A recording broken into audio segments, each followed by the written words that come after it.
ക്രിസ്തു മരിച്ചിട്ട് ഉയർത്തെഴുന്നേറ്റ് എന്ന് പ്രസംഗിച്ചു വരുന്ന അവസ്ഥയ്ക്ക് മരിച്ചവരുടെ പുനരുത്ഥാനം ഇല്ല എന്ന് നിങ്ങളിൽ ചിലർ പറയുന്നത് എങ്ങനെ? മരിച്ചവരുടെ പുനരുത്ഥാനം ഇല്ല എങ്കിൽ ക്രിസ്തുവും ഉയർത്തെഴുന്നേറ്റിട്ടില്ല. ക്രിസ്തു ഉയർത്തെഴുന്നേറ്റിട്ടില്ല എങ്കിൽ ഞങ്ങളുടെ പ്രസംഗം വ്യർത്ഥം, നിങ്ങളുടെ വിശ്വാസവും വ്യർത്ഥം.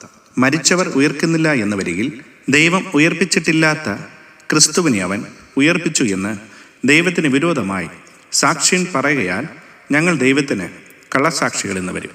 കൊരിന്ത്യർക്ക് എഴുതിയ 1-ാം ലേഖനം 15-ാം അധ്യായം 12 മുതൽ 15 വരെയുള്ള വാക്യങ്ങൾ.